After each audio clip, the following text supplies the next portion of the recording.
नमस्कार दोस्तों, आप सभी का स्वागत है short hand house 2.0 YouTube channel पर। एसएससी स्टेनोग्राफर ग्रेड सी एवं डी से संबंधित डिक्टेशन प्राप्त करने के लिए आप हमारे चैनल को सब्सक्राइब करें तथा वीडियोज को लाइक एवं शेयर करें।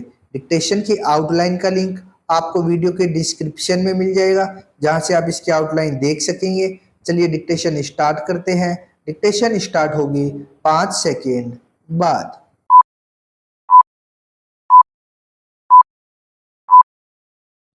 स्टार्ट। सभापति महोदय, मैं यह निवेदन करना चाहता हूं कि विकास के लिए जिस मात्रा में पूंजी का निवेश कर रहे हैं उस मात्रा में हमारे देश में उत्पादन नहीं बढ़ रहा है।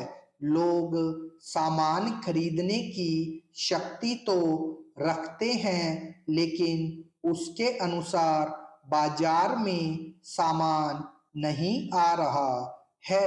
मैं यह भी निवेदन करना चाहता हूं कि केवल इतना कहना ही काफी नहीं होगा कि मूल्यों को कम करने के लिए उत्पादन बढ़ाना आवश्यक है। एक यह ऐसी चीज है जिसमें किसी का भी मतभेद नहीं हो सकता है। देखने में आता है कि सरकार की नीतियां कीमतों को बढ़ाने में तो सहायक होती है, लेकिन उनसे उत्पादन में वृद्धि नहीं होती है। मैं चाहता हूं कि सदन में इस बात पर गंभीरता से विचार किया जाए।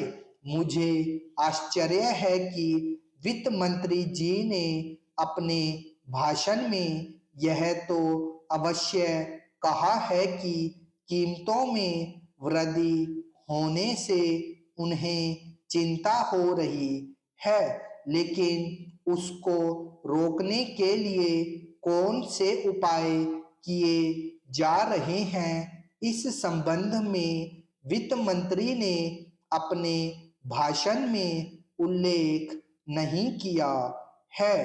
मैं उनकी इस बात से सहमत नहीं हूं कि थोक मूल्यों में लगभग 10% वृद्धि हुई है। इसमें इससे अधिक वृद्धि हुई है। अपने बजट भाषण में वित्त मंत्री जी ने विदेशी पूंजी को अधिक मात्रा में निमंत्रण देने की बात कही है। आज हमारे देश के आर्थिक विकास की जो स्थिति है उसमें बिना विदेशी पूंजी के निवेश के हम नहीं चल सकते हैं। लेकिन विदेशी पूंजी बड़ी मात्रा में देश में आए, इसके जो खतरे हैं उसको भी नजरअंदाज नहीं किया जाना चाहिए। मुझे दुख है कि यह बात अभी तक स्पष्ट नहीं हुई है कि हम जो विदेशी धन देश में लाना चाहते हैं वह किन शर्तों पर लाना चाहते हैं। उद्योग धंधों में, कल कारखानों में विदेशी पूंजी का हिस्सा बहुत कम है। यह बात वित्त मंत्री ने कही है। ध्यान देने की बात यह है कि विदेशी धन पर हमारे देश में जो मुनाफा हो रहा है वह अन्य देशों की तुलना में काफी है, और यदि विदेशी पूंजी मुनाफे के लिए देश में आना चाहती है तो उसको काफी सुविधाएं दी जा रही है। मैं आपके माध्यम से सरकार का ध्यान इस बात की ओर भी दिलाना चाहता हूं कि हमारे देश में धन चंद लोगों के पास एकत्र होता रहा है। यह स्थिति ठीक नहीं है।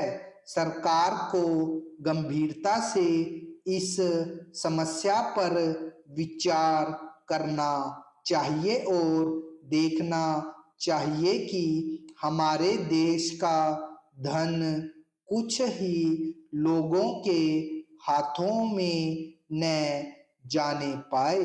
पूंजी को कुछ ही हाथों में जाने से रोकने के लिए सरकार ने जो इरादा किया है उस इरादे को पूरा करने के लिए प्रयत्न करना चाहिए तथा उसके लिए आवश्यक कदम उठाने चाहिए।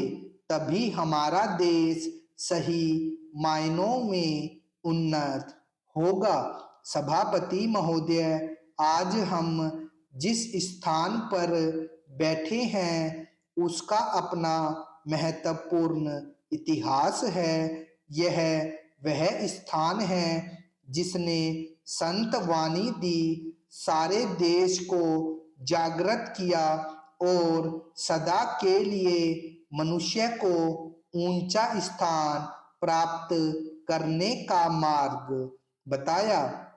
मैं तो यह जानता हूँ कि यह स्थान केवल संतों का नहीं, देशभक्तों का भी स्थान है। यहाँ राजनीति का भी महत्व कम नहीं रहा है। आपका इतिहास जब इतना महत्वपूर्ण है तो उसके अनुसार आपकी प्रतिष्ठा भी होनी चाहिए। आपने कहा है कि यह राज्य दूसरे नए राज्य में शामिल हो जाएगा। शायद आप ऐसा ही चाहते हैं और इसलिए ऐसा हो रहा है। सरकार की नीति में कुछ समय तो लगता ही है, परंतु जहाँ तक मैं समझता हूँ यह सब बिना किसी कष्ट के हो जाएगा। आशा है कि सारे देश के लिए जो योजनाएं बन रही है उनसे सारे देश का जीवन स्तर उन्नत होगा, जिसके फलस्वरूप इस देश से बीमारी और अशिक्षा दूर की जा सकेगी। आपके क्षेत्र को भी इन सब योजनाओं का पूरा पूरा लाभ मिलना चाहिए और मिलेगा। यह दूसरी बात है कि जब भोजन परोसा जाने लगता है तो परोसने वाला एक होता है और वह एक ओर से आरंभ करके फिर दूसरी ओर जाता है और एक चीज के बाद दूसरी चीज की बारी आती है। सब लोगों को सब चीज एक साथ नहीं मिल सकती। आप यह समझें कि आप लोगों के लिए भी भोजन तैयार है।